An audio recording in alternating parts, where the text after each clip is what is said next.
"You'll never have the courage to leave me, Carrie," Mason Shaw said, with that cold, dismissive laugh I'd grown to hate. "You're too weak, too dependent. You need me."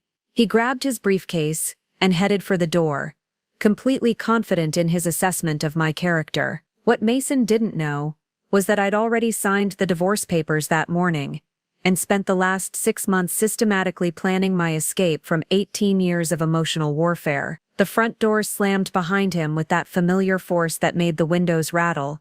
Before we jump back in, tell us where you're tuning in from, and if this story touches you, make sure you're subscribed, because tomorrow I've saved something extra special for you.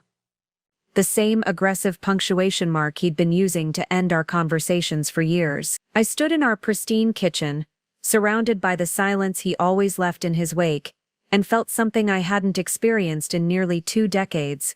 Complete clarity about who I really was underneath all his carefully constructed lies about my inadequacies. This is the story of how I went from being a woman who apologized for existing to the architect of my own liberation. It's about recognizing emotional abuse for what it is, finding strength you never knew you had, and discovering that sometimes the most powerful revenge is simply refusing to be small anymore. It's about the day I stopped being Mason Shaw's victim and started being Carrie York again. But let me start at the beginning, because understanding how I got to that moment, standing in my kitchen with divorce papers in my purse and a moving truck scheduled for that afternoon, requires understanding the systematic way someone can convince you that your reality isn't real, that your feelings don't matter, and that you should be grateful for treatment that slowly kills your spirit. Mason Shaw was a master of emotional manipulation, though I didn't have the vocabulary to describe it that way for most of our marriage. What I knew was that conversations with my husband left me feeling confused, small, and somehow always in the wrong. What I knew was that I'd stopped expressing opinions because they were inevitably met with ridicule. What I knew was that I'd learned to anticipate his moods and adjust my behavior accordingly, walking on eggshells in my own home. The morning that changed everything started like any other morning in the Shaw household. Mason came downstairs already dressed for work, his expensive suit perfectly pressed, his dark hair styled with the kind of precision that reflected his need to control every detail of his environment, including me. "Coffee's ready," I said quietly, the same words I'd spoken every morning for 18 years. He poured himself a cup without acknowledgement, scanning his phone with the intense focus he reserved for anything that wasn't me. The silence stretched between us, filled with all the words I'd learned not to say, all the needs I'd learned not to express. "I'm thinking about taking that photography class at the community center," I ventured, immediately regretting the words as they left my mouth. I'd seen the course listing weeks ago, felt a flicker of the old excitement I used to feel about creating something beautiful, but I'd kept the idea to myself until this moment of temporary courage. Mason looked up from his phone with that expression I knew so well, the slight raise of his eyebrows that communicated both surprise and disappointment that I'd dared to speak without being spoken to. "Photography?" He said the word like it tasted bad. "Carrie, you can barely manage the household responsibilities you already have. Do you really think you need another hobby to neglect?" The casual cruelty was so familiar I almost accepted it automatically. Almost, but something was different that morning. Maybe it was the way the sunlight was streaming through our kitchen window, illuminating the life I'd built around his preferences. Maybe it was the realization that I'd stopped having dreams because he'd taught me they were foolish. Maybe it was just that after 18 years of diminishment, I'd finally reached my limit. "I think I'd enjoy it," I said quietly, my voice barely above a whisper. "Enjoy it?" Mason laughed, but there was no humor in the sound.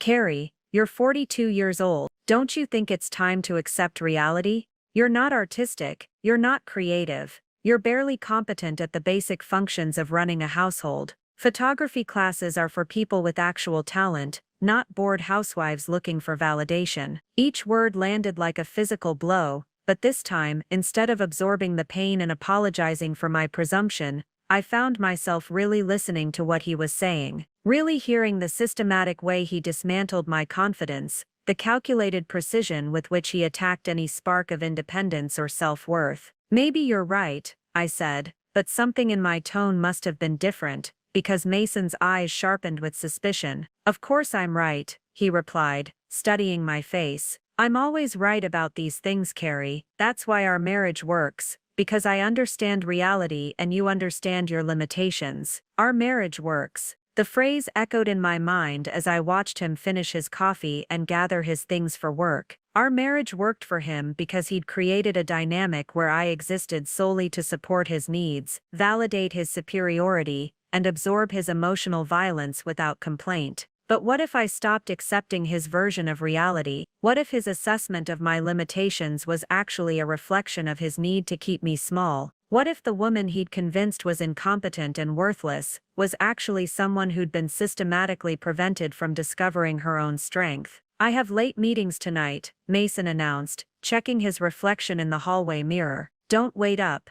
Late meetings. The same excuse he'd been using for months, delivered with the casual confidence of someone who knew his wife would never question his whereabouts, never demand accountability, never challenge his authority. Of course, I replied automatically. He paused at the door, turning back with that expression that always preceded his most devastating attacks on my self-worth. And Carrie, let's drop this photography nonsense. You embarrass yourself when you pretend to be more than you are. I'm trying to protect you from that kind of humiliation. The door slammed behind him, and I stood in the sudden silence of our kitchen, feeling something crack open inside my chest. Not breaking, opening.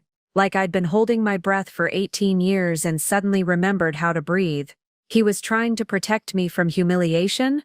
Or was he trying to protect himself from the threat of a wife who might discover her own worth, her own voice, her own power? For the first time in years, I allowed myself to consider the possibility that Mason Shaw might be wrong about me. Completely, fundamentally wrong.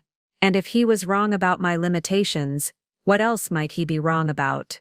That thought, dangerous, rebellious, liberating, planted itself in my mind like a seed that had been waiting 18 years for the right conditions to grow.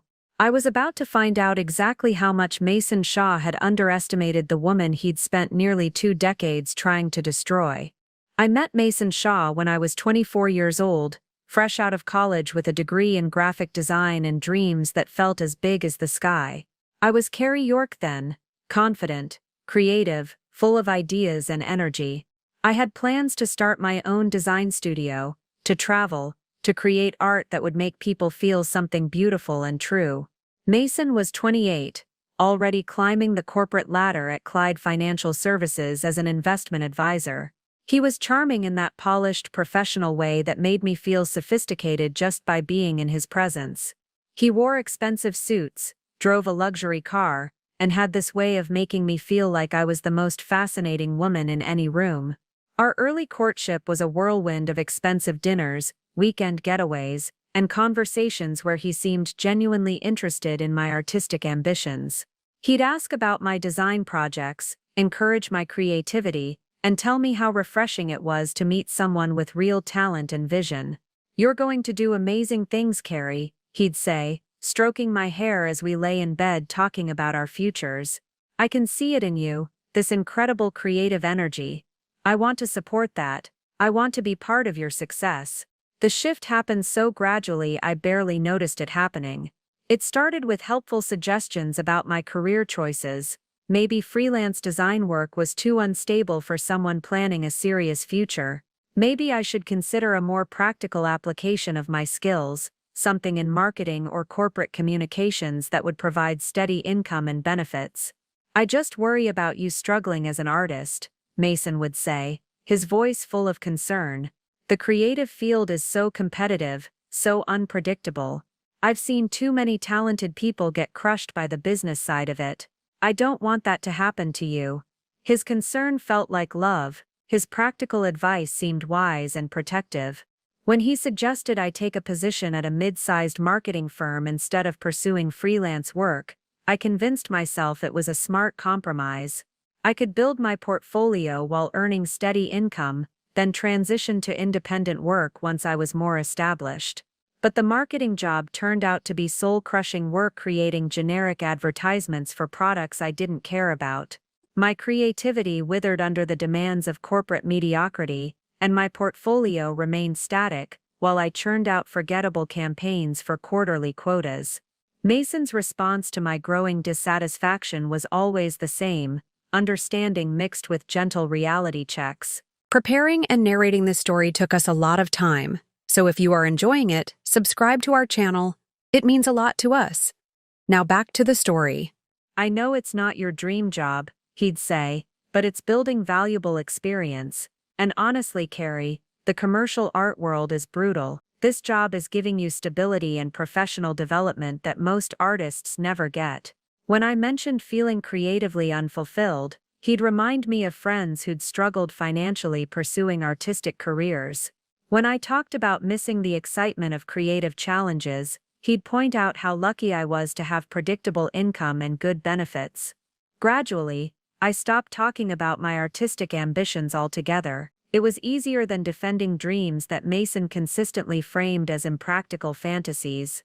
Our wedding was beautiful, everything planned according to Mason's vision of what an elegant celebration should look like. I'd originally wanted something smaller and more personal, maybe an outdoor ceremony that reflected my love of natural beauty. But Mason convinced me that his family and professional contacts expected a certain level of sophistication. We're establishing ourselves as serious people, he explained. The wedding sets the tone for how people will view our marriage, our social standing, our future prospects. Don't you want people to take us seriously? Of course I did. So we had the church ceremony, the country club reception, the photographer who captured every moment according to traditional poses that looked perfect but felt empty. I smiled in pictures wearing a dress I'd never chosen, celebrating a vision of marriage that somehow didn't include any of my actual preferences. The early years of our marriage followed the same pattern of gentle erosion disguised as practical wisdom. Mason handled all our finances because he understood investments and long-term planning better than I did. He chose our social circle because his professional network offered better opportunities for advancement. He selected our home because he could evaluate the neighborhood's potential for property value appreciation. Each decision was presented as logical, beneficial, and made with my best interests in mind. But somehow, my interests never seemed to align with my actual desires, my preferences, or my instincts about what would make me happy. You're so trusting, Carrie, Mason would say when I questioned his choices. It's one of the things I love about you, but it also means you don't always see the bigger picture. That's what I'm here for, to make sure we're making smart decisions for our future. I learned to doubt my own judgment. When I felt uncomfortable with his controlling behavior, he'd explain why my feelings were overreactions. When I missed my old independence, he'd remind me of all the security and stability our partnership provided. When I expressed frustration with decisions made without my input, he'd patiently walk me through his reasoning until I felt foolish for questioning his superior analytical skills. The photography class incident wasn't the first time Mason had dismissed my interests, but it was the first time I'd really heard the cruelty beneath his practical concerns. Maybe it was because I'd finally reached my limit of feeling small and insignificant in my own life. Maybe it was because 18 years of systematic diminishment had worn away every layer of self-doubt, leaving only the core truth of who I actually was. Or maybe it was because I'd started to notice things I'd been trained not to see. The way Mason's eyes lit up when he talked about his work but grew cold when I mentioned anything important to me. The way he encouraged me to be ambitious and independent when we were dating, but systematically discouraged those same qualities after we married. The way he claimed to love my unique perspective while consistently overruling every opinion I expressed. I'd become a supporting character in my own life, applauding Mason's achievements while my own dreams collected dust in the corners of our perfectly appointed home. I'd learned to anticipate his needs, manage his moods, and minimize my own presence to avoid triggering his criticism. But that morning, standing in our kitchen after he'd dismissed my interest in photography as delusion and incompetence, I felt something I hadn't experienced in years: anger. Pure, clean, clarifying anger at being treated like a burden rather than a partner, like a problem to be managed rather than a person to be loved. And with that anger came a dangerous question: what would happen if I stopped accepting Mason's version of who I was supposed to be? The afternoon of the photography class conversation, I found myself standing in our guest bedroom that had become my unofficial retreat. the one room in our house where Mason rarely ventured because it held no interest for him. Among the boxes of my old belongings that I'd packed away over the years, I discovered something that stopped me cold: my college portfolio. I hadn't looked at these pieces in over a decade. Mason had suggested we store them when we moved into our current house 5 years ago, claiming we needed the space for more practical items. But as I opened the leather portfolio case, I was confronted with work I'd completely forgotten: designs that were bold, innovative, and undeniably talented. There was the logo I'd created for a local nonprofit that had won a regional design competition. The magazine layout that my professors had used as an example for subsequent classes. The branding package for a small restaurant that had told me my work helped double their business in the first year. I sat on the floor surrounded by evidence of abilities that Mason had convinced me I didn't possess. These weren't the fumbling attempts of someone with no artistic talent. These were the professional quality creations of someone with genuine skill, creativity, and vision. How had I forgotten this? How had I allowed someone else's assessment of my capabilities to override the tangible proof of my own achievements? I pulled out my old sketchbooks, flipping through pages of ideas and concepts that sparkled with the kind of creative energy Mason claimed I lacked. Drawing after drawing showed a mind that thought in visual solutions, that could take complex problems and translate them into elegant, effective designs. The woman who had created this work was confident, decisive, and skilled. She was someone who knew her own worth and wasn't afraid to put her ideas into the world. What had happened to her? I knew exactly what had happened. Mason had happened. For 18 years, he'd been systematically rewriting my personal history, convincing me that my successes had been flukes, that my confidence had been naive arrogance, that my ambitions had been unrealistic fantasies. He'd taken a woman who knew her own value and convinced her she was worthless. But the evidence was right here in my hands. I hadn't imagined my talent. I hadn't overestimated my abilities. I had been genuinely good at what I did, and Mason had spent our entire marriage convincing me otherwise.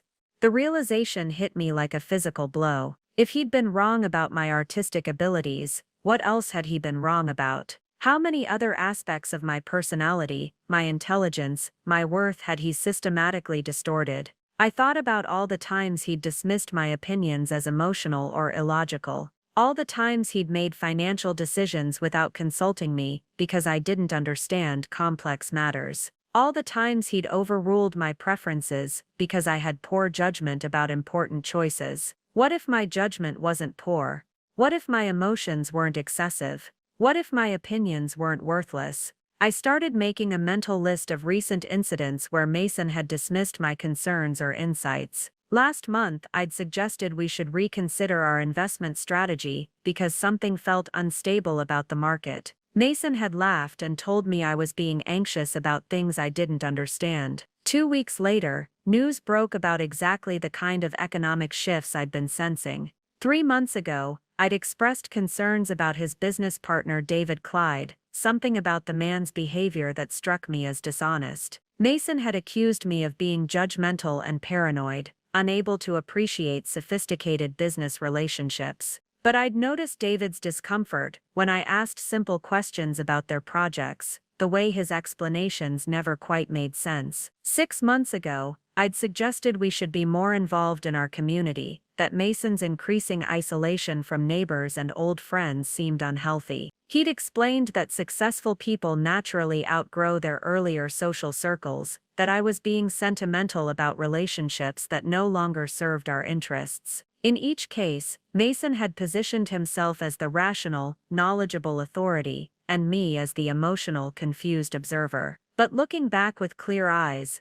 I realized my instincts had been accurate every time. My concerns had been valid. My judgment had been sound. He hadn't been protecting me from my own poor decision-making. He'd been protecting himself from my accurate assessments of situations he preferred I not understand. I pulled out my phone and did something I hadn't done in years.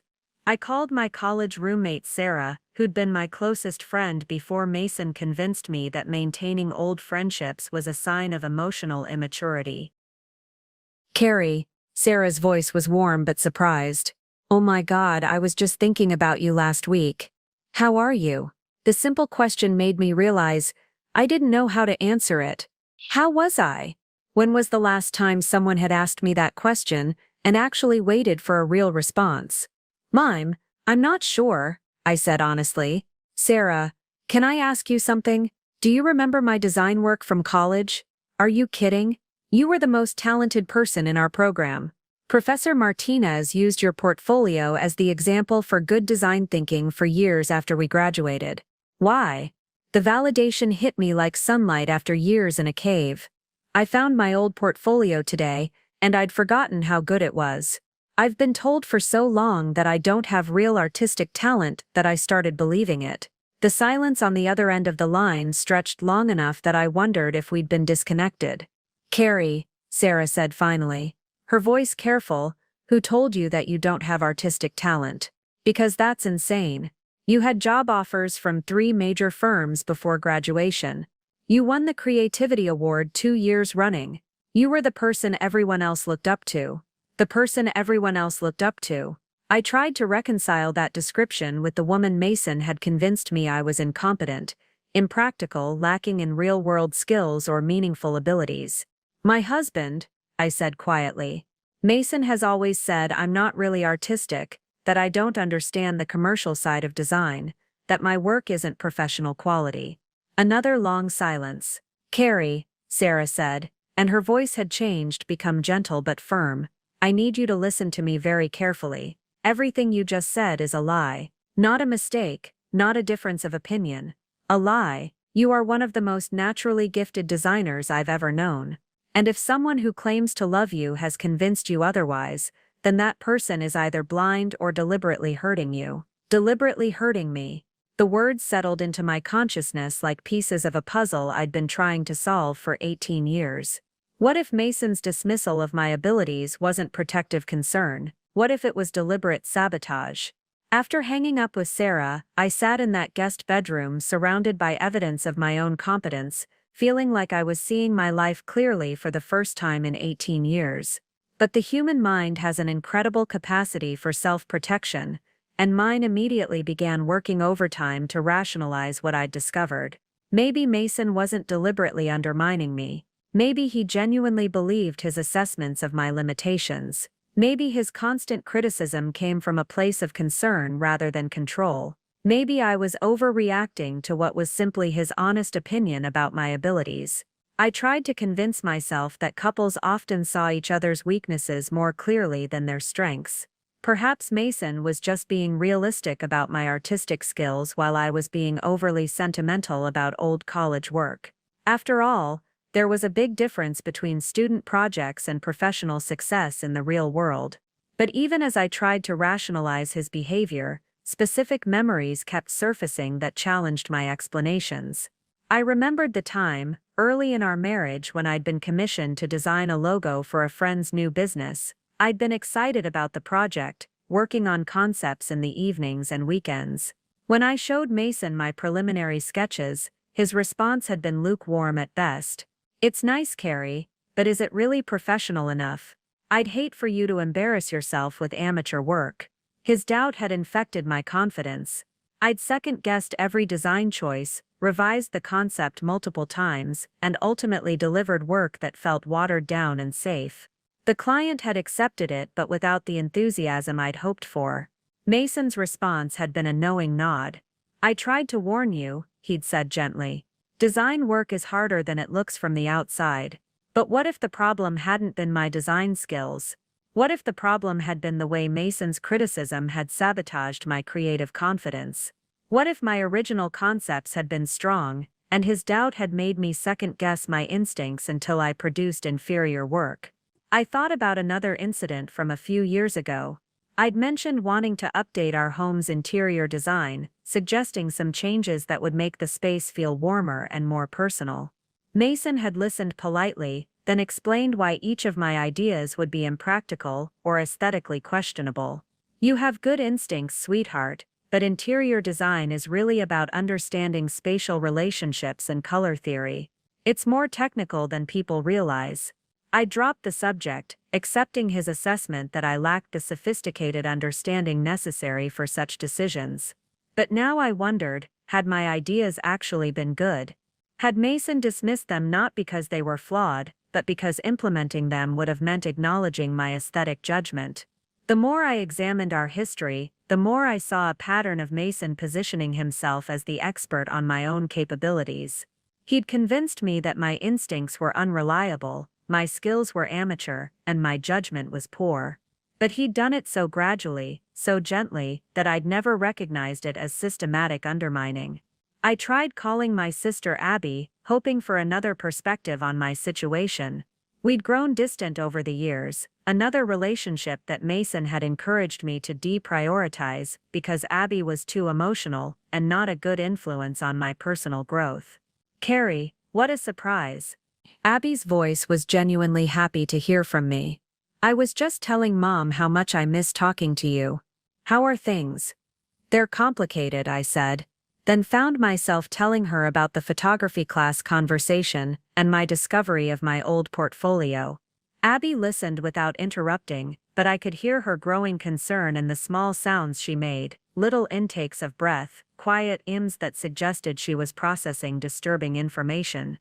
"Carrie," she said, when I finished, "I need to tell you something, and I hope you won't get angry with me for bringing it up." My stomach tightened with anticipation. "Do you remember your birthday party 3 years ago? The one where you'd spent weeks planning this beautiful outdoor celebration?" I remembered. I'd been so excited about the theme I'd developed, the decorations I'd designed, the whole vision I'd created for an elegant garden party. But when Mason saw the setup, he'd pointed out numerous problems with my planning. The lighting was inadequate for evening guests. The seating arrangement didn't facilitate proper conversation flow. The food presentation looked amateurish compared to professional catering standards. Mason said the party wasn't sophisticated enough for his colleagues. I told Abby. He was right. I hadn't thought through all the logistics properly. "Carrie, that party was gorgeous.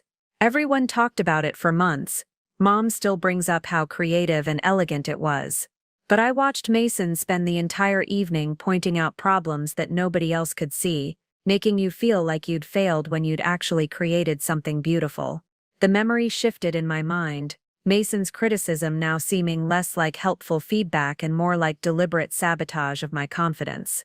I remember thinking at the time that he seemed almost angry that the party was successful, Abby continued carefully. Like he was looking for ways to undermine something you'd done well, angry that it was successful. The phrase resonated with something I'd sensed but never articulated. Mason did seem uncomfortable when I succeeded at things, when I demonstrated competence or creativity. His response to my achievements was always to minimize them, to find flaws, to redirect attention to aspects where I'd fallen short of some impossible standard. "Abby," I said slowly, "do you think Mason deliberately tries to make me feel incompetent?" The question hung in the air between us, heavy with implications I wasn't sure I was ready to accept. "I think," Abby said carefully, "that healthy partners celebrate each other's strengths and help each other grow. They don't spend years convincing each other that their natural abilities are inadequate." After we hung up, I sat in that guest bedroom, feeling like I was emerging from an 18-year fog. The evidence was overwhelming. Mason had been systematically undermining my confidence, dismissing my abilities, and convincing me to doubt my own judgment and worth. But accepting that truth meant accepting that my marriage was built on lies. It meant acknowledging that the man I'd loved and trusted had been deliberately damaging my sense of self for nearly 2 decades. The woman I'd been that morning, apologetic, uncertain, grateful for Mason's guidance, was starting to feel like a stranger.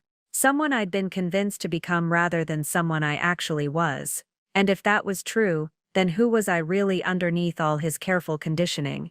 That evening, I watched Mason across our dinner table with completely different eyes. For 18 years, I'd seen him as my anchor, my guide through complex decisions, my protection from my own poor judgment.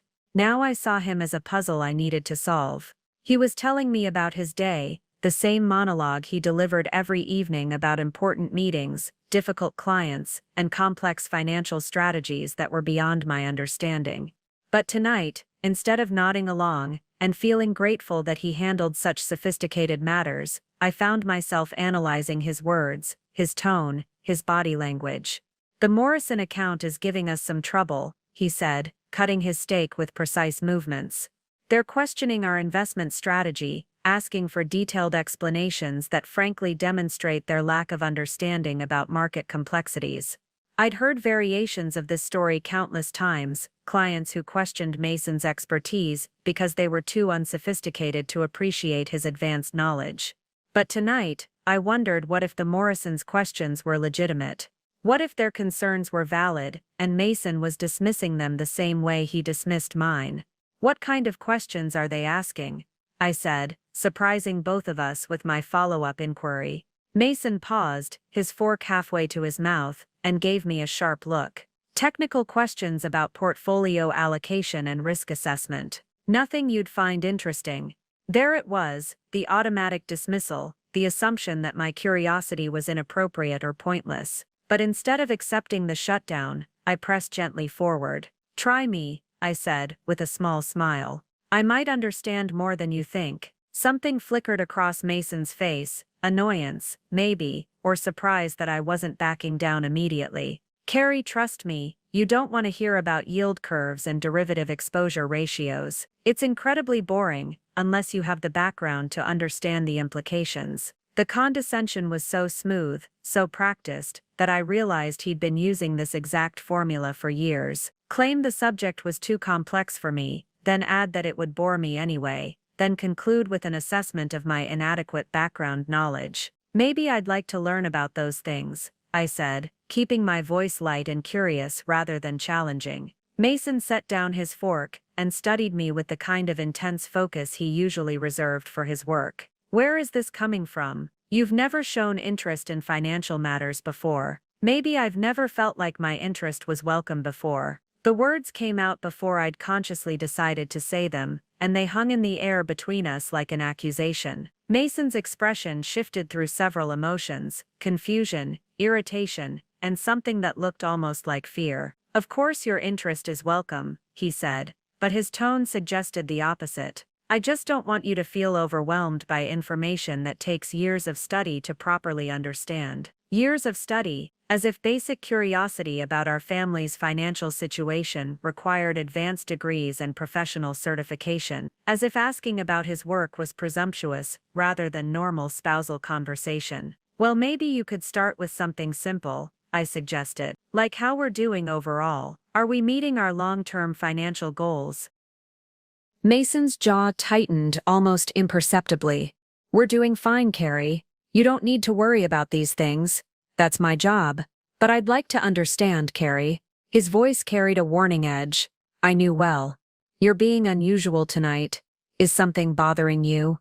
The question was designed to make me retreat, to apologize for overstepping boundaries I'd apparently violated by showing curiosity about my own life. But instead of backing down, I found myself really looking at his face, studying the way his features had hardened with displeasure at my unexpected persistence. "I'm just interested in our life together," I said carefully. "Is that unusual?" "It's unusual for you to question things that are working perfectly well," Mason replied. "I handle the finances because I'm qualified to handle them. You focus on the household because that's where your strengths lie. Why would we want to change a system that's been successful for 18 years? Successful for whom?" The question formed in my mind but didn't reach my lips, because I was beginning to understand that success, in Mason's definition, meant his complete control over every significant aspect of our shared life. "You're right," I said, offering him the submissive agreement he expected. I don't know why I was being so curious. Relief flooded Mason's features, and his familiar condescending smile returned. "It's okay, sweetheart. Sometimes we all get ideas that don't really make sense. That's why it's important to have someone who understands the bigger picture. Someone who understands the bigger picture, not someone who can help you understand, or someone to discuss things with, but someone who understands while I, presumably, could not." After dinner, Mason retreated to his home office to finish some important work, leaving me to clean up the kitchen and reflect on what I'd learned from our conversation. His resistance to my questions hadn't been protective, it had been defensive. He'd acted like someone guarding secrets rather than someone simplifying complexities out of consideration. As I loaded the dishwasher, I found myself wondering what else Mason might be protecting me from understanding. If he'd been wrong about my artistic abilities, if he'd been systematically undermining my confidence in my own judgment, what other aspects of our life together might not be what they seemed? For the first time in 18 years, I felt genuinely curious about the man I'd married. Not curious in the admiring way I'd once been, but curious in the way I'd investigate a character whose motivations didn't quite add up. And I was beginning to suspect that Mason Shaw had been playing a very long game that I was only now learning how to see. Over the next 2 weeks, I became a detective in my own life. Every conversation with Mason became an opportunity to test my growing theory that his protective concern was actually systematic control. Every dismissive comment became evidence in a case I was building against the man I'd trusted for 18 years. I started small, asking innocent questions that any wife might reasonably pose about their shared life. When Mason mentioned a work conference in Denver, I asked which hotel he'd be staying at. His response was vague and slightly irritated, as if my curiosity about his travel arrangements was inappropriate nosiness rather than normal spousal interest. "It's some business hotel downtown," he said, without looking up from his phone. "I don't remember the name. David handles the booking details." When I suggested we should review our insurance policies since we were approaching middle age, Mason's reaction was swift and dismissive. "Our coverage is excellent, Carrie. I've already optimized everything for our situation. There's no need for you to worry about technical policy details." But I wasn't worried, I was curious, and his resistance to my curiosity was becoming a pattern I couldn't ignore. I began paying attention to details I'd previously overlooked. The way Mason's phone was always face down during meals, constantly buzzing with messages he'd glance at but never share. The expensive clothes and accessories that seemed to appear in his wardrobe without explanation. The business dinners that ran increasingly late, sometimes extending past midnight for client relationship building. Most tellingly, I noticed how Mason's mood seemed to correlate with his level of control over our conversations. When I asked direct questions or expressed independent opinions, he became tense and condescending. When I returned to my familiar role of agreeable support, he relaxed and became charming again. One evening, I decided to test this pattern more deliberately. I mentioned that I'd been thinking about redecorating our living room, describing some ideas I'd been developing for updating the space.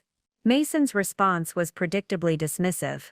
"Carrie, you know interior design isn't really your strength. Remember the disaster with the guest bathroom?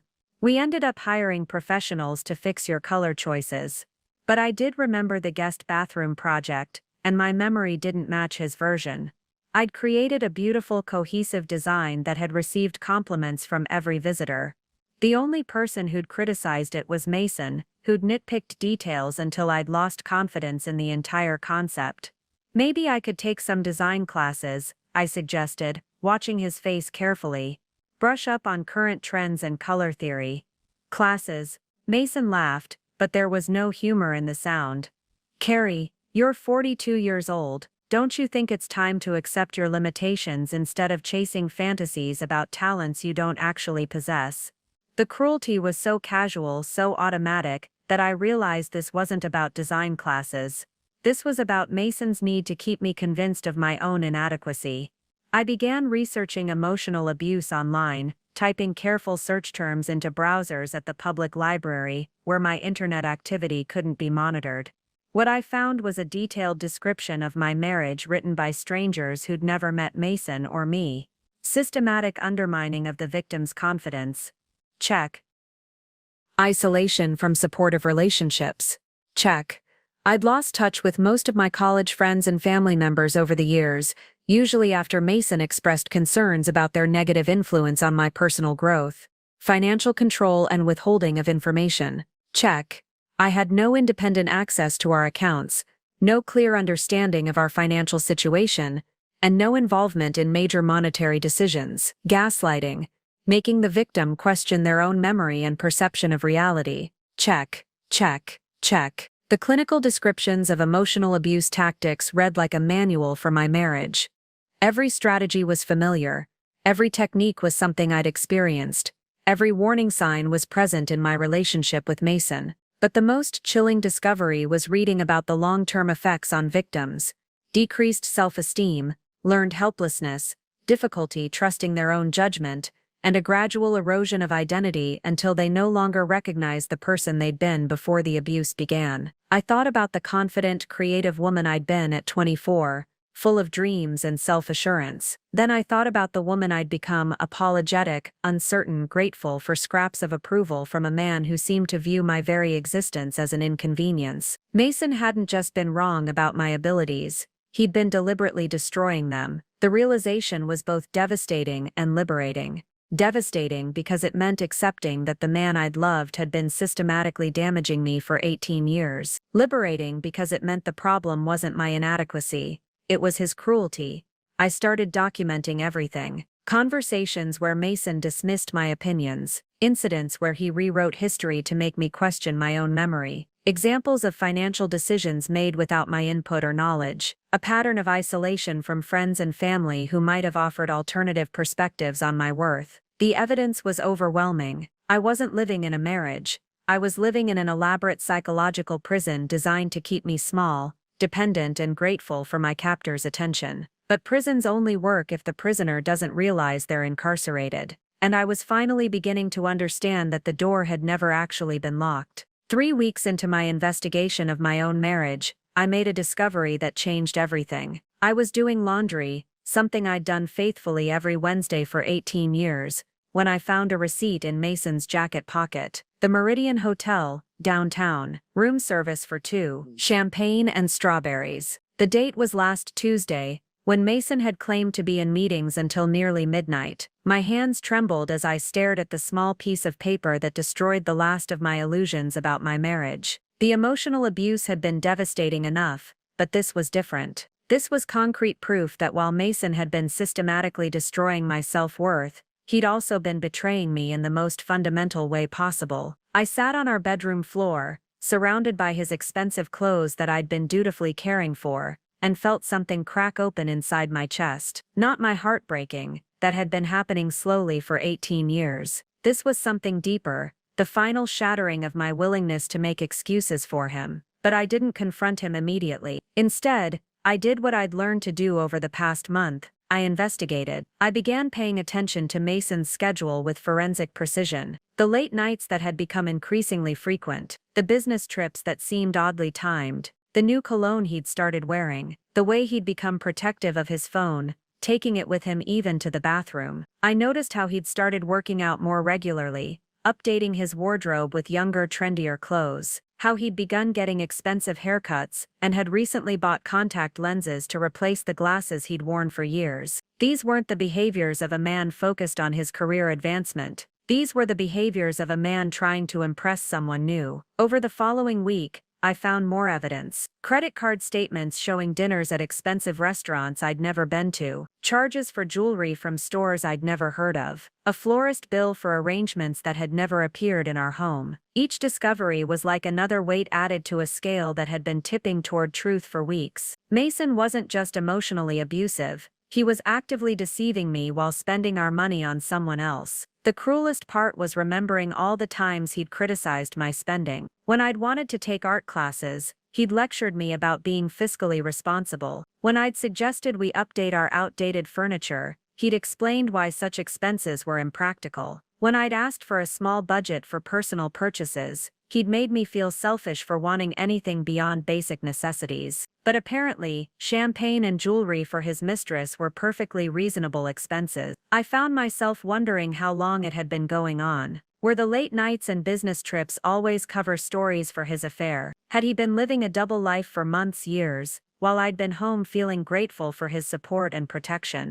The questions consumed me. I started checking our credit card statements more carefully, looking for patterns I'd previously ignored. I found charges dating back over a year to restaurants, hotels, and boutiques that painted a clear picture of an ongoing relationship. Mason had been methodically betraying me while simultaneously convincing me that I was lucky to have him, that I was too incompetent to survive without his guidance, that I should be grateful for his patience with my limitations. The psychological manipulation was almost worse than the affair itself. He'd been systematically destroying my confidence while living a secret life funded by our joint resources.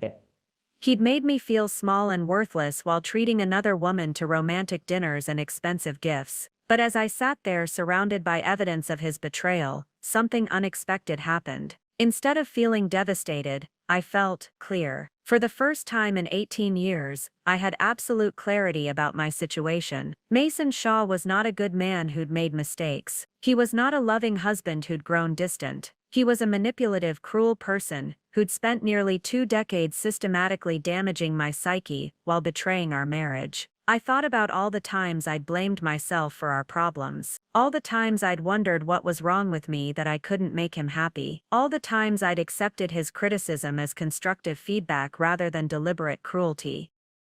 The affair wasn't just a betrayal of our marriage vows. It was proof that everything else had been calculated deception. A man who truly believed I was incompetent and worthless wouldn't need to work so hard to convince me of those things. A man who was genuinely concerned about my limitations wouldn't systematically prevent me from discovering my strengths. Mason had been deliberately keeping me broken because broken women don't leave, broken women don't question, broken women don't investigate hotel receipts and credit card statements and start piecing together the truth about their marriages. But I wasn't broken anymore. And I was definitely going to leave. That night, for the first time in months, I slept peacefully. Not because my problems were solved, but because I finally understood exactly what my problems were. And problems that can be clearly identified can usually be solved. Mason had underestimated the woman he'd been systematically undermining for 18 years. He was about to discover just how costly that mistake would be. The discovery of Mason's affair became the catalyst for the most strategic 3 months of my life. But unlike the emotional breakdown he would have expected if I'd confronted him immediately, I chose a different path, careful methodical planning executed while maintaining the facade of the dutiful, oblivious wife he believed me to be. The performance required every acting skill I'd never known I possessed. Every morning I had to wake up next to a man I now saw clearly as my enemy and pretend nothing had changed. Every evening, I had to listen to his lies about late meetings and business dinners while knowing he was describing time spent with another woman. Every conversation required me to play the role of someone who still believed in his version of our reality. But the performance was also liberating. For the first time in 18 years, I felt like I was in control of something important. Mason thought he was managing my perceptions, but I was managing his entire understanding of my capabilities and intentions. I began with the practical necessities. I opened a checking account at a different bank using my maiden name, telling the banker I was starting a small freelance design business and needed to separate my professional finances. I started a small graphic design practice online, taking on simple logo projects and website layouts that I could complete during Mason's long workdays. The irony wasn't lost on me. While Mason spent our evenings convincing me I had no artistic talent, I was earning money proving him wrong. Each completed project validated my abilities and added to my secret escape fund. I researched divorce attorneys with the same thoroughness I'd once applied to college research projects. I read reviews, checked their track records with high-asset divorces, and identified lawyers who specialized in cases involving financial manipulation and emotional abuse. I scheduled consultations during Mason's business trips, telling each attorney I was gathering information for a friend who was in an abusive marriage. The consultations were educational in ways I hadn't anticipated. I learned about financial discovery processes, about documentation requirements for proving abuse, about strategies for protecting assets and establishing independent credit. I learned that emotional abuse was increasingly recognized by family courts, especially when it could be documented through patterns of financial control and systematic isolation. Most importantly, I learned that I had legal options I'd never known existed. I began documenting everything with the precision of a legal professional. I kept a detailed journal of Mason's manipulative comments, his dismissive behaviors, his efforts to undermine my confidence. I photographed credit card statements showing his affair-related expenses. I saved voicemails where his tone shifted from charming to condescending depending on whether I was agreeing with him or expressing independent thoughts. I researched our financial situation more thoroughly than Mason would have believed possible. I found account statements he'd hidden, investment portfolios I'd never known about, and financial arrangements that had been made without any input from me. I discovered that we were significantly wealthier than Mason had ever indicated, which explained how he could afford his expensive affair while claiming we needed to be cautious about household expenses. The most crucial part of my preparation was rebuilding my support network. I reached out to old friends Mason had encouraged me to distance myself from over the years. I reconnected with my sister Abby, apologizing for the years of reduced contact, and gradually explaining my situation. I joined a support group for women in emotionally abusive relationships, using a different name and meeting them in a neighboring town where Mason would never think to look for me. Each conversation with supportive people reinforced what I was beginning to understand. The woman Mason had convinced me I bore no resemblance to the woman I actually was. My friends remembered me as confident, creative, and intelligent.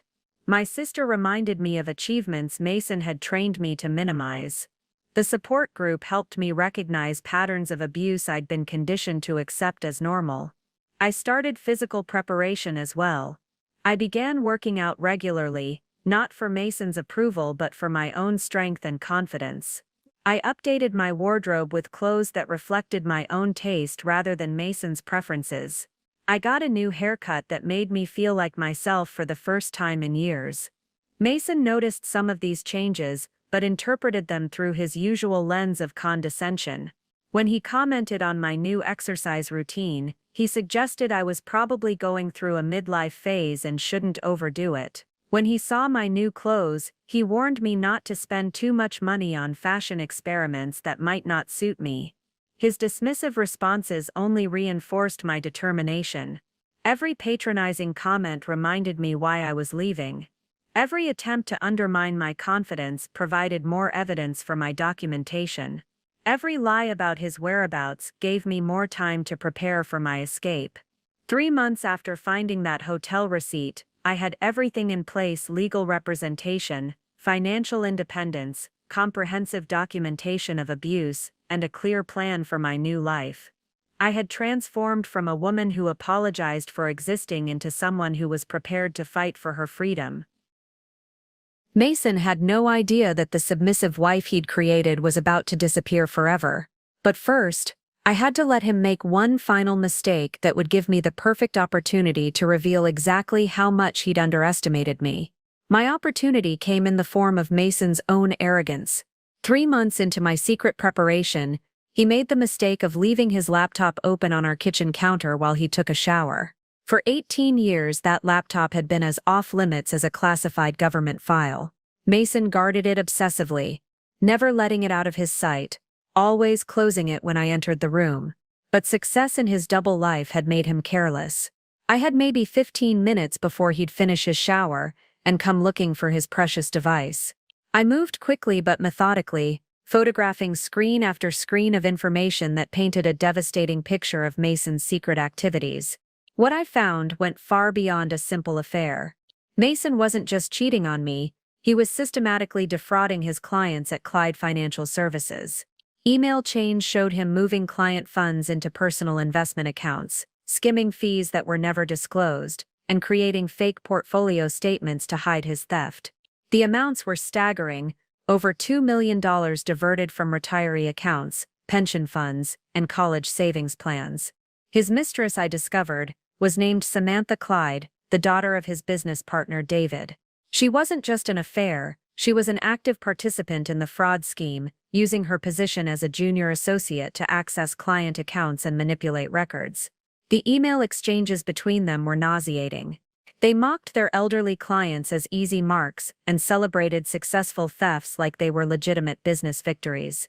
They discussed expensive vacations funded by stolen retirement money and laughed about the suckers who trusted them with their life savings. But the emails that cut deepest were the ones about me. "The wife still doesn't suspect anything," Mason had written to Samantha. "She's too stupid to understand basic finances anyway. I've spent 18 years convincing her she's incompetent, and she believes every word." Samantha's response was equally cruel. It's almost sad how pathetic she is.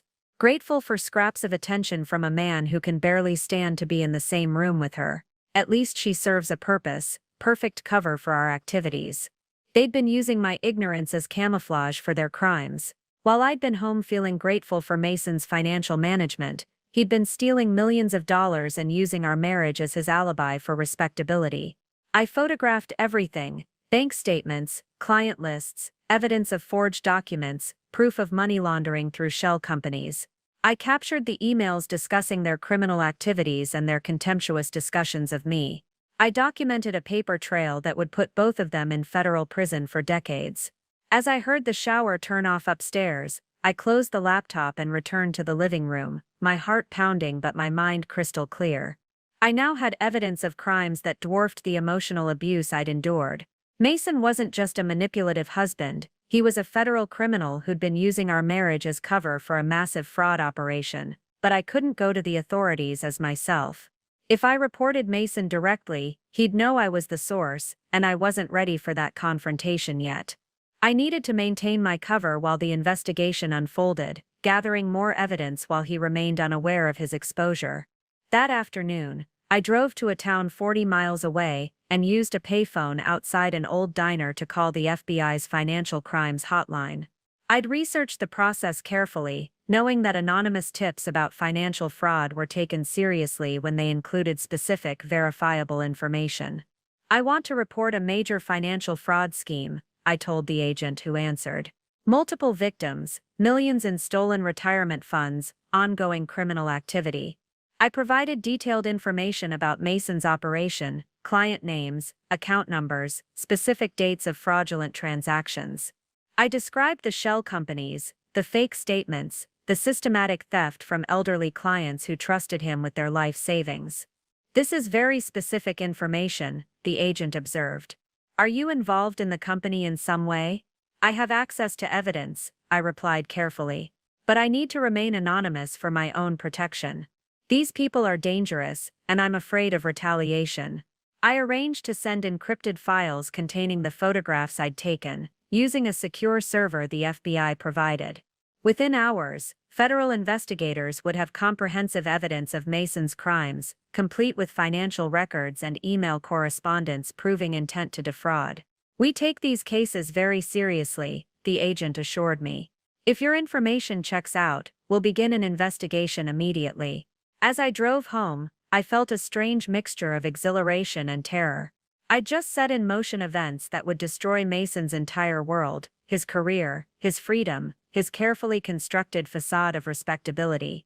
There would be no recovery from federal fraud charges, no way to charm his way out of decades of systematic theft. But I'd also crossed a line I could never uncross.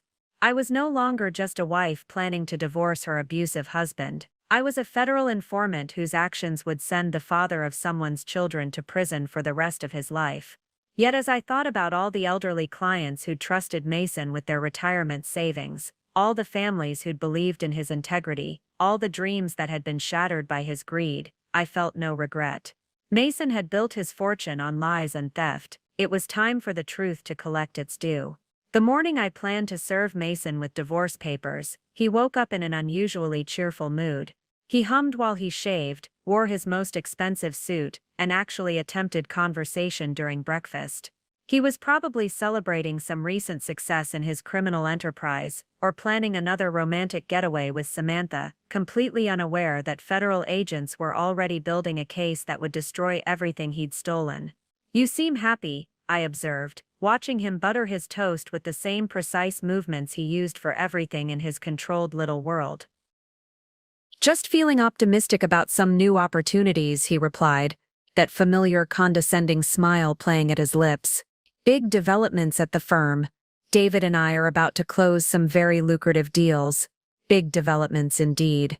I wondered if he'd still be smiling when those deals became evidence in his federal prosecution. Mason checked his phone constantly throughout breakfast, typing responses with the kind of urgent intensity that suggested important communications with his co-conspirators. His confidence was almost painful to watch, knowing what was coming for him. "Actually," he said, setting down his phone and looking at me with sudden focus, "I've been thinking about something important. Maybe it's time we had a serious conversation about your future. My stomach tightened, but I kept my expression neutral. My future? Well, you've been going through some kind of phase lately, Mason continued, his tone gentle but patronizing. All this talk about photography classes, the questions about our finances, the sudden interest in things that have never concerned you before. It's like you're trying to be someone you're not. Here it came. The speech I'd heard variations of for 18 years, the systematic dismantling of my confidence designed to keep me grateful for his management of my life. I think you're having what people call a midlife crisis, Mason explained, as if he were a doctor delivering a diagnosis. It's completely normal for women your age to start questioning their choices, to wonder if they missed out on something, but it's important to be realistic about your actual capabilities. Realistic about my capabilities. The phrase that had haunted me for nearly 2 decades.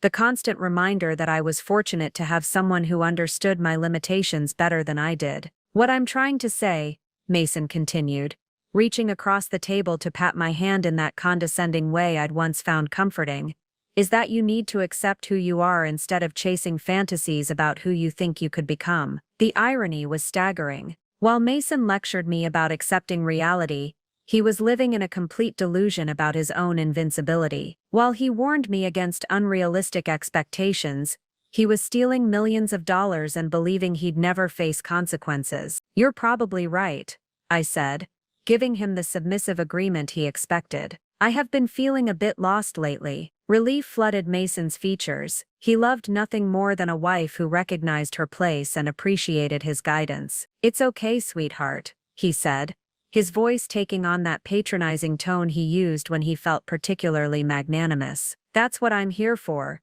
to help you stay grounded in reality. Some people are dreamers, and some people are doers. There's nothing wrong with being a dreamer, as long as you understand your limitations. Dreamers and doers, as if the two categories were mutually exclusive, as if creativity automatically meant incompetence, as if the woman sitting across from him hadn't spent 3 months methodically building a federal case against him while he remained completely oblivious. I've been thinking we should take a vacation, Mason announced, obviously pleased with his successful management of my midlife crisis. Somewhere relaxing where you can get back to focusing on the things that actually matter. Maybe that little bed and breakfast in Vermont you used to like. The suggestion was revealing. Mason wanted to isolate me from whatever influences he thought were causing my recent independence. A quiet weekend, where he could reinforce my dependence and remind me why I needed his protection from my own poor judgment. That sounds nice,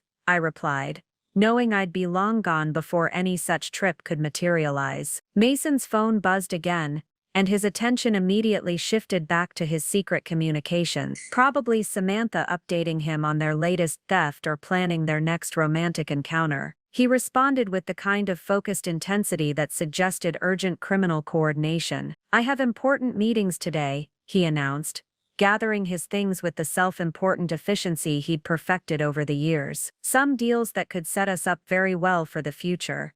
Our future. The presumption that we would continue to have a shared future, that I would remain his grateful dependent while he continued his criminal career, was breathtaking in its arrogance. I probably won't be home until late, Mason continued, adjusting his tie in the hallway mirror. These negotiations are complex, requiring the kind of sophisticated thinking that most people can't handle. Most people meaning me, of course. The wife who was too simple to understand his important work, too limited to participate in significant decisions, too naive to suspect that her husband was a federal criminal. As Mason headed for the door, he paused and turned back with that expression that always preceded his most devastating psychological attacks. "And Carrie," he said, his voice carrying that familiar edge of gentle cruelty, "let's not have any more conversations about photography classes or financial matters, or other things that are beyond your understanding. I know you're trying to grow,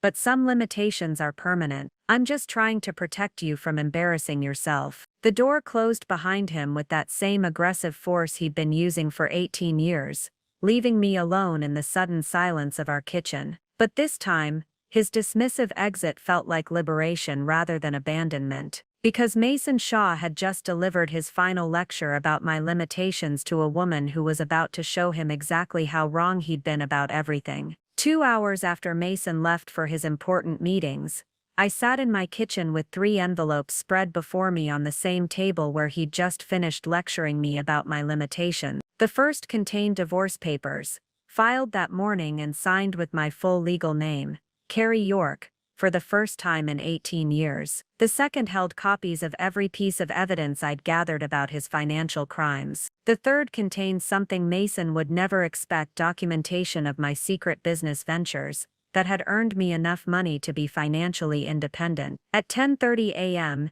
exactly as scheduled, my moving truck arrived. I'd planned this moment with military precision. The movers were professionals who specialized in discreet relocations for women leaving abusive situations. They worked quickly and efficiently, removing 18 years of my life from Mason's carefully controlled environment in under 3 hours. I took only what was legally mine: my personal belongings, family heirlooms, and the artwork I'd created during those brief periods when Mason had been too distracted by his criminal activities to monitor my creative pursuits. I left behind every gift he'd given me, every piece of furniture we'd selected together, every symbol of the life I'd been performing rather than living. The movers were loading the last boxes when my phone rang. Mason's name appeared on the screen, and I realized he must have come home early to check on me, probably suspicious about my calm acceptance of his morning lecture. "Hello, Mason," I answered, my voice steady. "Where the hell are you?" His tone was sharp with panic. "There's a moving truck in our driveway, and half the house is empty." "I'm at my new apartment," I replied calmly. "I moved out this morning." The silence on the other end stretched so long I thought the call had dropped. "What are you talking about?" Mason's voice had shifted to that dangerous tone I knew well, the one that usually preceded his most vicious psychological attacks. "Carrie, if this is some kind of dramatic gesture because of our conversation this morning, it's not a gesture, Mason. I've filed for divorce." Another silence, this one filled with the sound of Mason's world beginning to crack. "You've what?" He was trying to maintain his authoritative tone, but I could hear the fear creeping in. "Carrie, you can't just file for divorce. You don't understand the legal implications, the financial complications. You need to discuss these things with me before making decisions you're not qualified to make." Even in crisis, he defaulted to the same pattern, questioning my competence, asserting his authority, positioning himself as the rational adult managing an irrational child.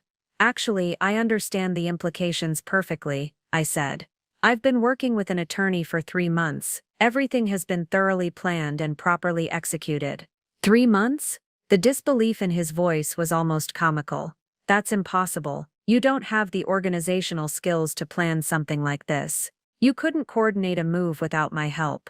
There it was. Even while his marriage was collapsing around him, Mason remained convinced that I was too incompetent to have orchestrated my own escape. "I'm more capable than you ever imagined," I replied, feeling a surge of satisfaction at finally speaking this truth aloud. "Carrie, listen to me carefully," Mason said, his voice dropping to that manipulative tone he used when he needed to regain control. "You're making a terrible mistake. You can't survive on your own. You have no income, no practical life skills, no understanding of how the real world works. You'll be back within a week, begging me to take you back." The assessment that might have destroyed me 6 months ago now felt like proof of how completely he'd misunderstood the woman he'd been married to for 18 years. "Actually, Mason, I've been running a successful graphic design business for the past 4 months. I have sufficient income to support myself, and I understand the real world far better than you think." "That's impossible,"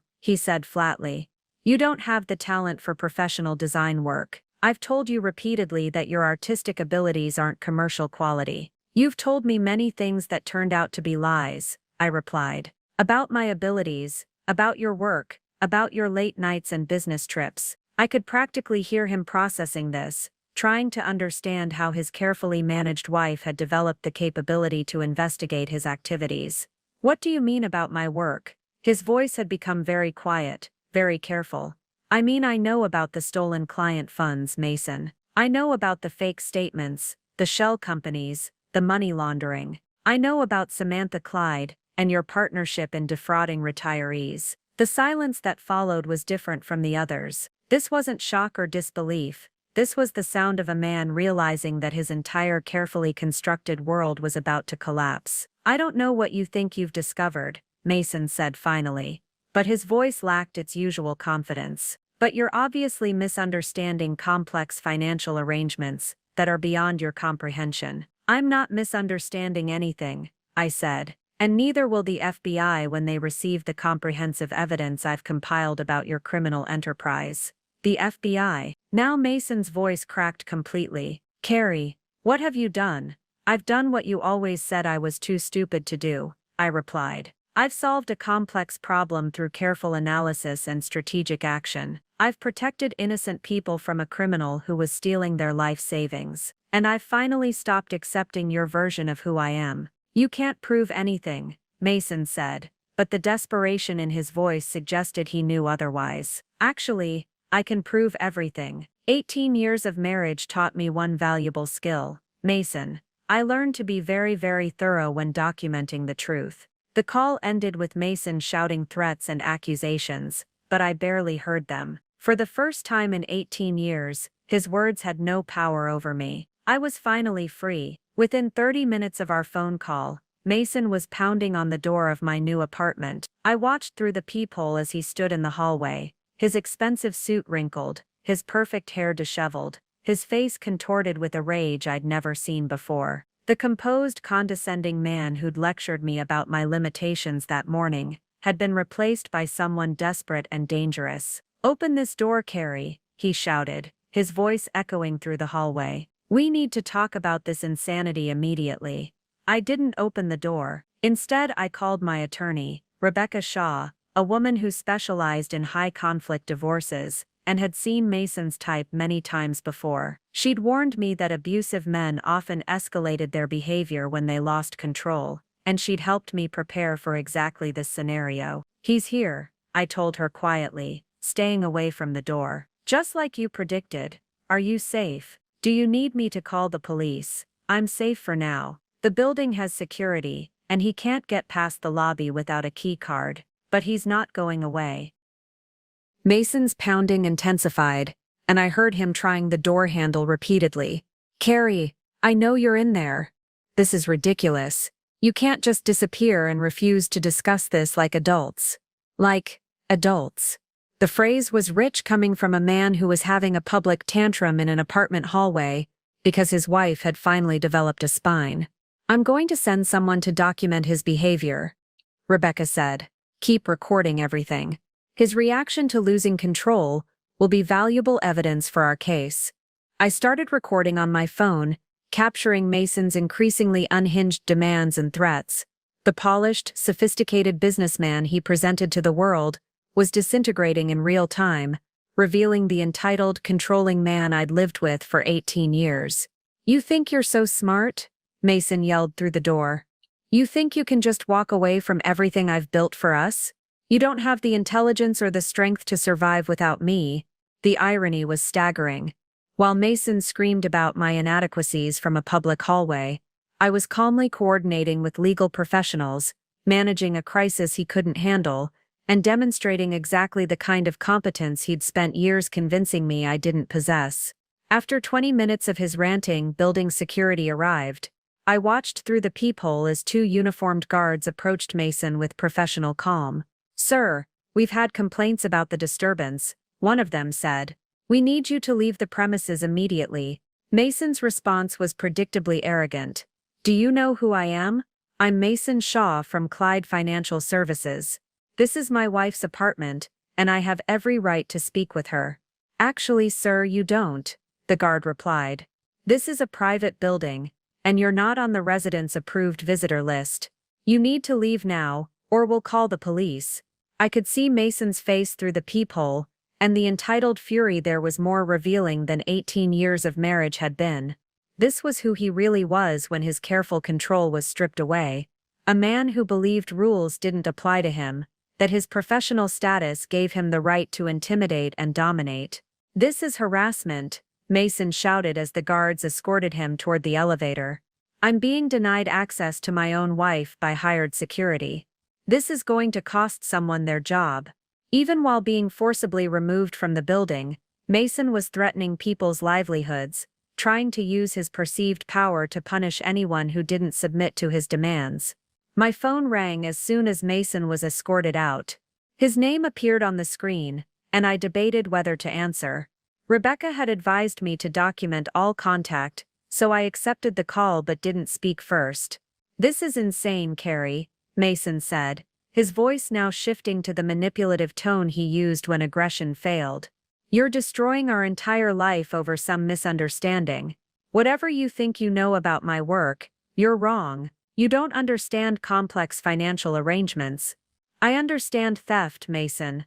I understand fraud. I understand that you've been stealing from elderly clients while convincing me I was too stupid to manage our household budget." "You're being hysterical," he said, defaulting to another classic manipulation tactic.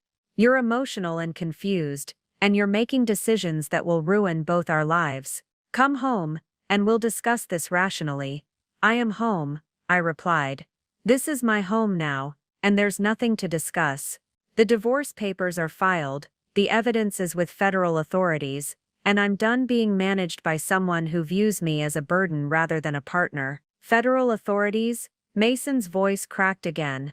"Carrie, you don't understand what you're doing. You could be charged as an accessory if you've been involved in reporting legitimate business activities as crimes." The threat was so transparent, so desperately manipulative, that I almost laughed. Even facing the collapse of his criminal enterprise, Mason was trying to convince me that I was the one in legal jeopardy. "I've been very careful to establish my innocence, Mason. My attorney and the FBI both understand that I was deliberately excluded from your financial activities. I'm a victim of your crimes, not an accomplice." "You can't prove any of this," Mason said, but his voice lacked conviction.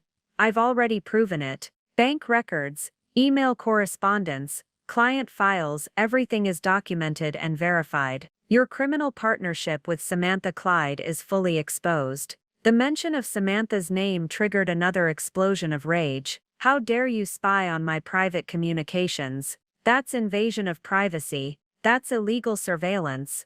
Actually, photographing evidence of crimes isn't illegal. It's called being a responsible citizen." The call ended with Mason screaming threats about legal action, financial ruin and social destruction. But his words felt hollow now, like echoes from a past I'd finally escaped. For 18 years, Mason's anger had been my signal to apologize, to retreat, to make myself smaller until his rage subsided. Now it was simply confirmation that I'd made the right decision. The man who'd convinced me I was too weak to survive without him was having a complete breakdown because I'd proven him wrong about everything. 3 days after I served Mason with divorce papers, the FBI raided Clyde Financial Services at 8:47 a.m. on a Wednesday morning. I wasn't there to witness it, but the local news covered the story extensively, and I watched from my new apartment as federal agents carried boxes of evidence out of the building where Mason had spent 15 years perfecting his criminal enterprise. Federal authorities have arrested 2 individuals in connection with a multi-million-dollar investment fraud scheme,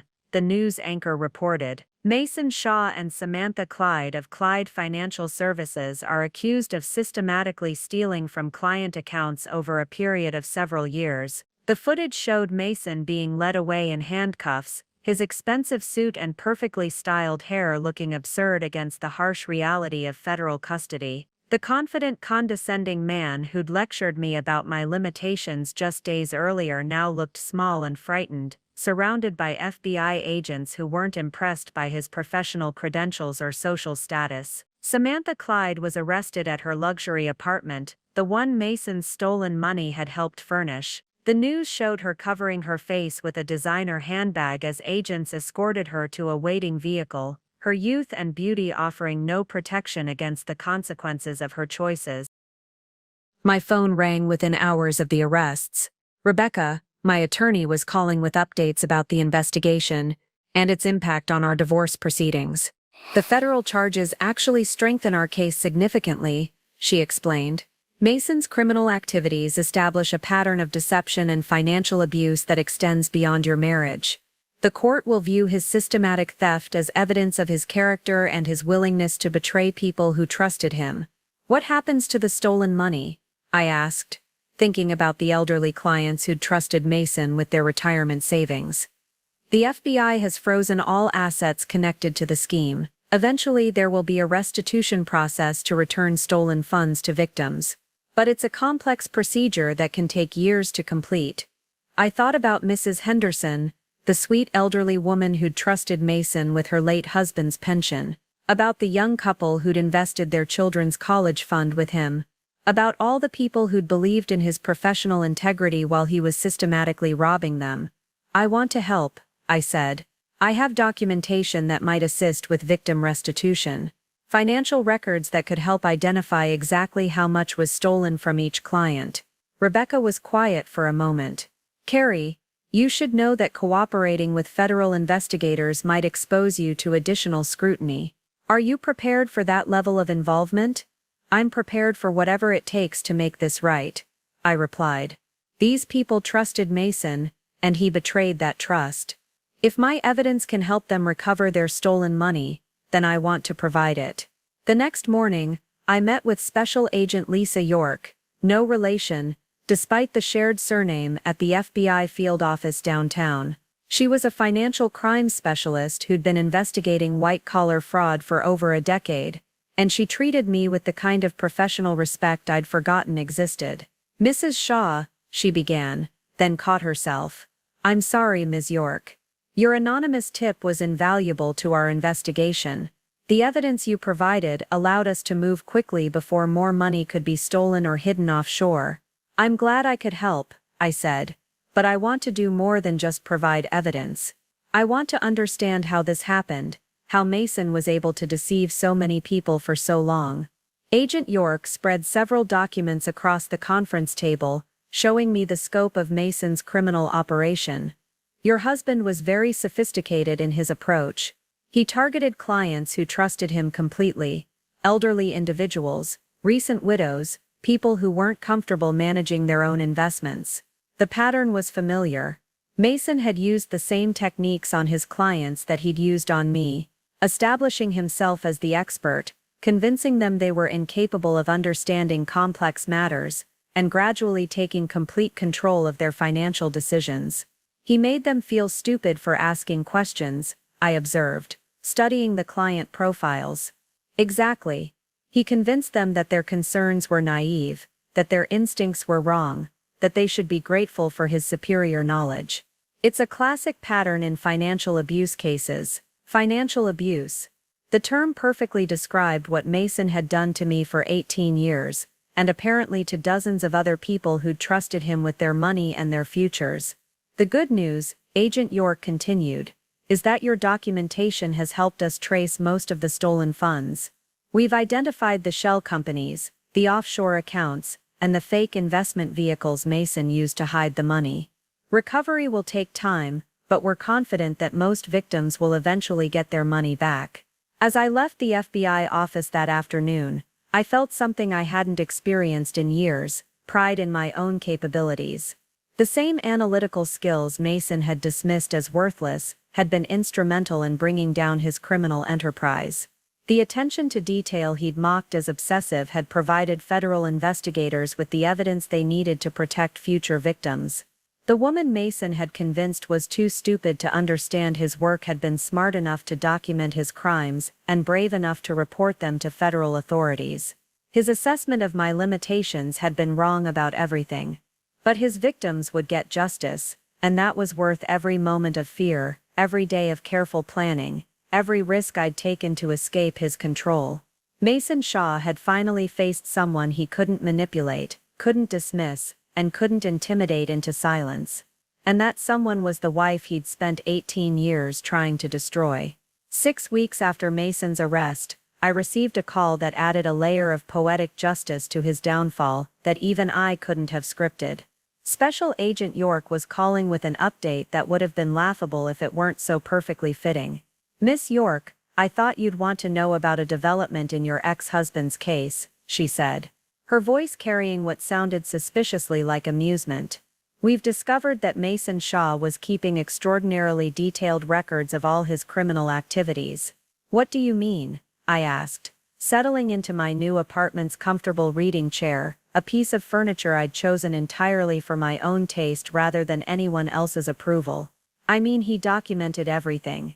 Every fraudulent transaction, every client he deceived, every dollar he stole. He kept spreadsheets tracking his illegal profits, emails outlining his criminal strategies, even voice recordings of conversations where he and Samantha Clyde discussed their schemes." The irony was breathtaking. Why would he document his own crimes so thoroughly? That's what we wondered too. So we asked him during his interrogation. Agent York paused, and I could hear papers rustling in the background. According to Shaw, he was convinced that David Clyde was planning to betray him and take all the stolen money. So he kept detailed records as insurance, evidence he could use against Clyde if their partnership fell apart. Mason's paranoia and need for control had become the instruments of his own destruction. The man who'd spent 18 years convincing me I was too disorganized to manage simple tasks had been compulsively documenting every aspect of his criminal enterprise. "But here's the really interesting part," Agent York continued. "When we confronted Shaw with his own documentation, his response was that you must have planted the evidence somehow. He insisted that you were too incompetent to have discovered his activities on your own. Even facing federal prison, even confronted with his own handwriting and voice recordings, Mason remained convinced that I was incapable of the intelligence and planning that had brought him down. His delusion about my inadequacy was so complete that he'd rather believe in an impossible conspiracy than accept that his stupid wife had outsmarted him. He actually told investigators that you don't have the technical skills to access computer files or the analytical ability to understand complex financial crimes," Agent York said. "He claimed someone else must have been helping you, a lover, a private investigator, maybe even law enforcement." The assessment was vintage Mason. Rather than acknowledge that he'd systematically underestimated my capabilities for 2 decades, he'd invented elaborate theories to explain how someone as limited as he believed me to be could have gathered evidence against him. "What's his legal situation now?" I asked.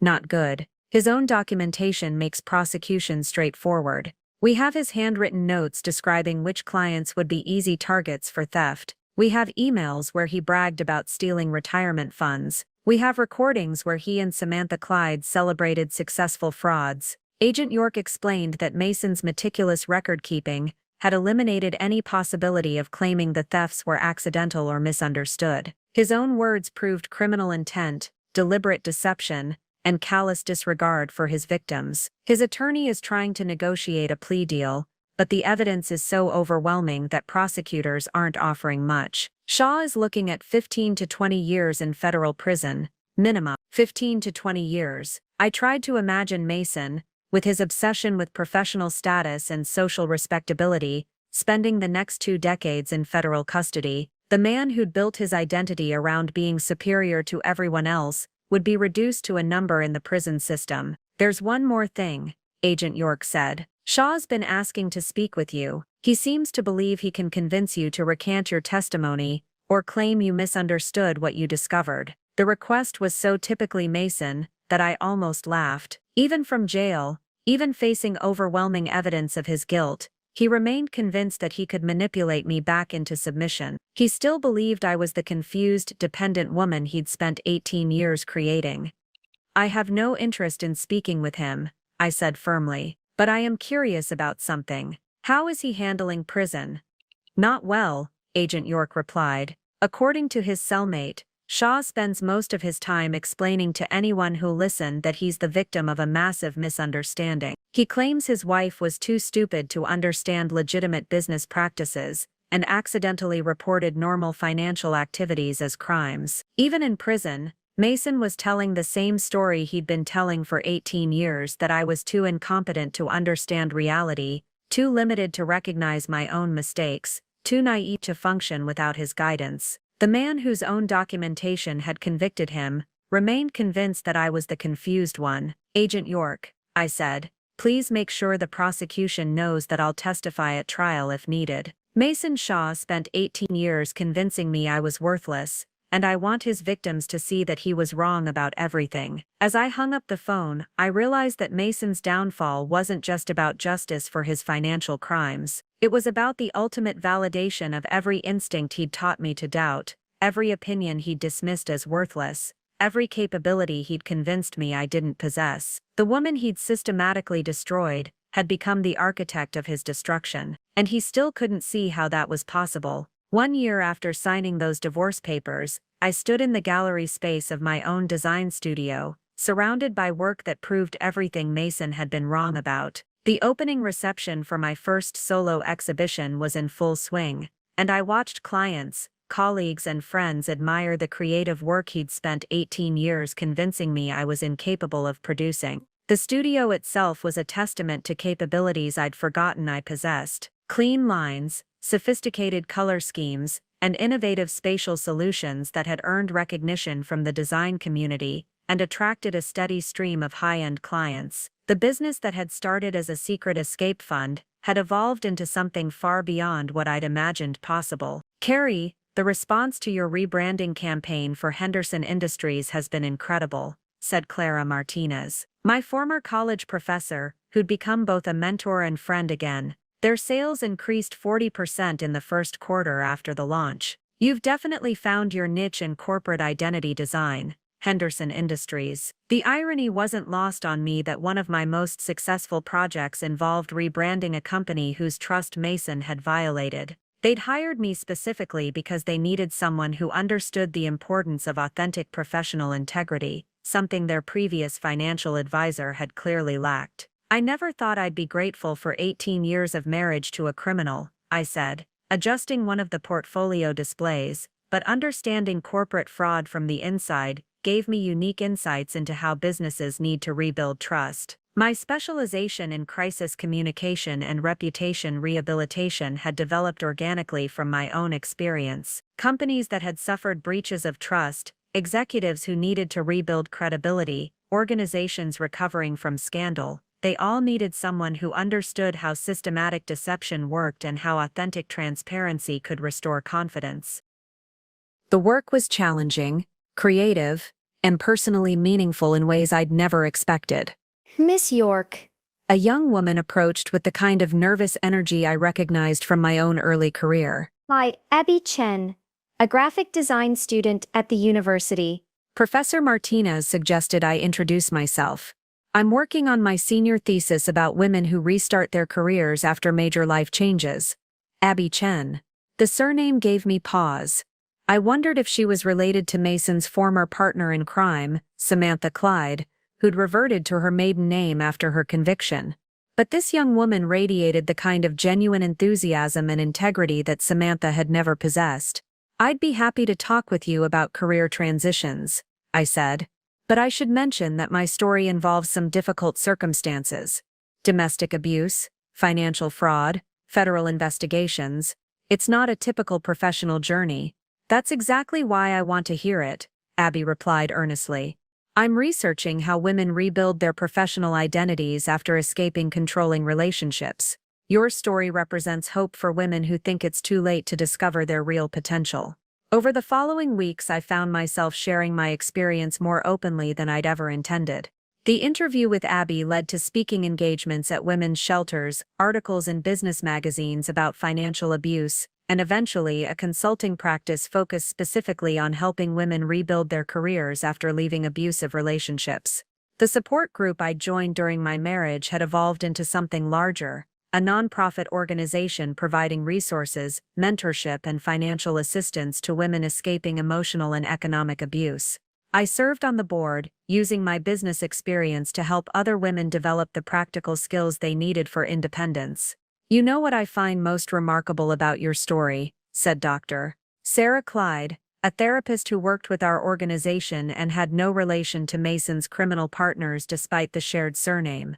It's not just that you escaped an abusive marriage, it's that you recognized your own worth clearly enough to take such significant risks to preserve it. She was right. The decision to document Mason's crimes and report them to federal authorities had required a level of self-respect I'd thought was permanently damaged. It meant believing that I deserved better treatment, that my judgment was sound, that my life had value worth protecting. The woman Mason thought he'd created would never have had the courage to challenge him. I agreed. She would have stayed small, stayed grateful, stayed silent about everything she suspected but couldn't prove. But that woman was never real, Dr. Clyde pointed out. She was a performance you gave because you thought it was necessary for survival. Your real strength was always there, you just needed circumstances that allowed you to access it. On quiet evenings in my apartment, I sometimes thought about Mason serving his 15-year sentence in federal prison.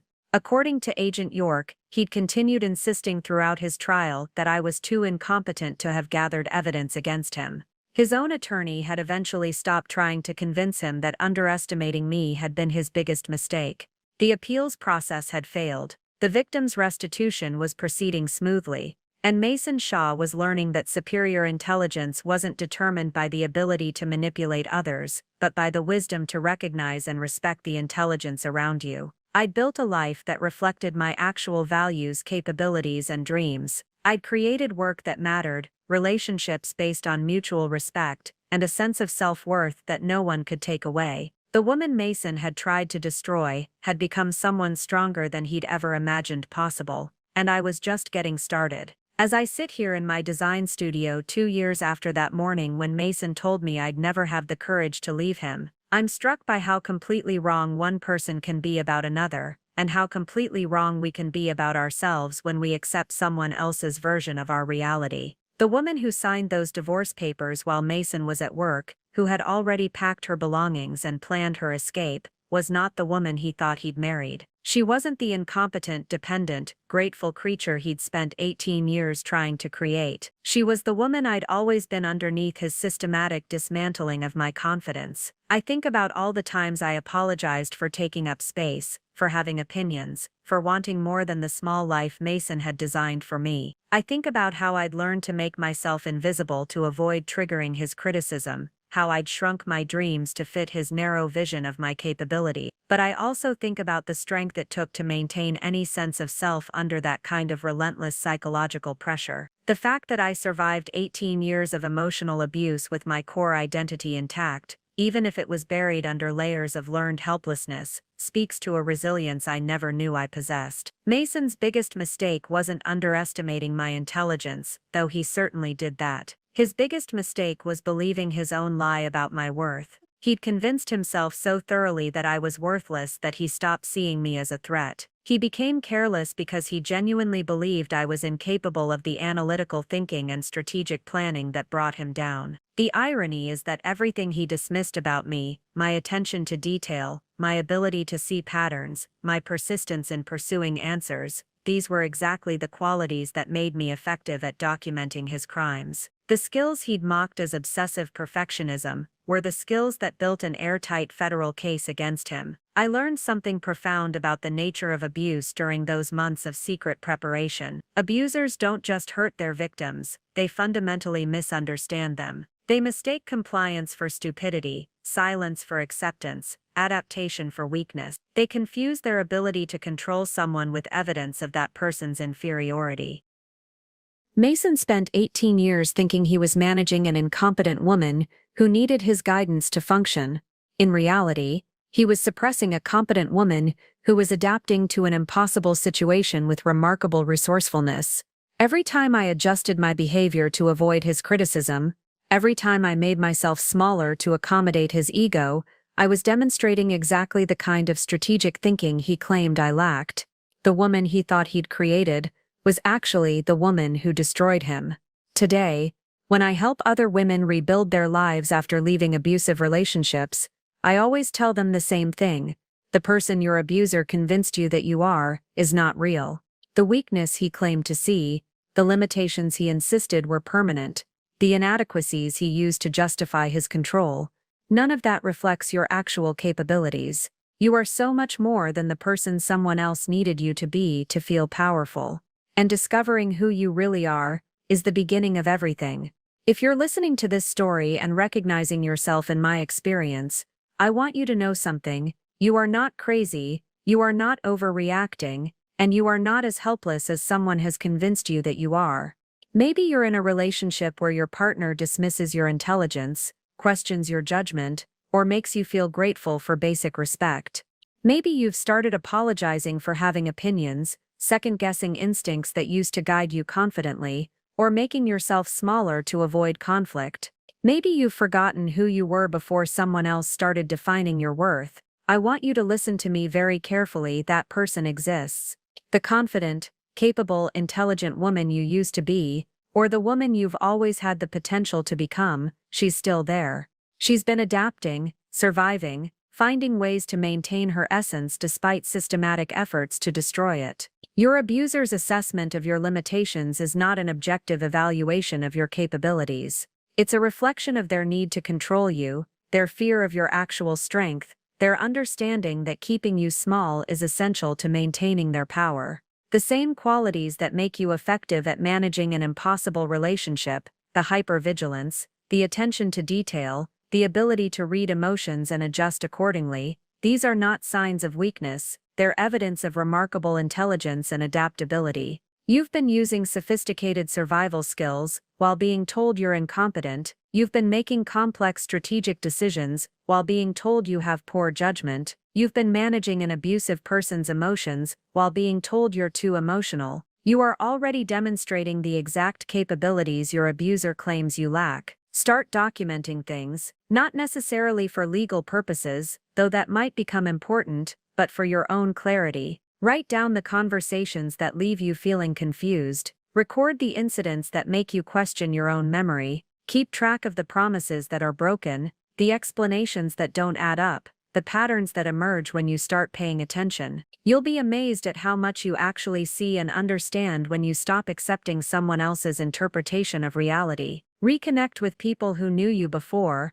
or who see you clearly now. The friends and family members your partner has encouraged you to distance yourself from weren't negative influences, they were threats to the distorted version of you that needed to exist for the abuse to continue. Most importantly, start making small decisions for yourself. Choose your own clothes, your own food, your own entertainment. Express opinions, even minor ones. Notice how someone who claims to love you responds to your independence. Love doesn't require you to be less than you are. Partnership doesn't demand that you abandon your judgment. Healthy relationships celebrate your strengths rather than systematically undermining them. You have more power than you realize, more intelligence than you've been given credit for, more strength than anyone who needs to diminish you could ever understand. The woman your abuser sees is not the woman you are. You are the woman who's going to save herself. And that woman is extraordinary. Trust her. She's been waiting for you to remember who she is. The divorce papers are already signed. You just have to find the courage to serve them. You've got this. Up next, you've got 2 more standout stories right on your screen. If this one hit the mark, you won't want to pass these up. Just click and check them out. And don't forget to subscribe and turn on the notification bell so you don't miss any upload from us.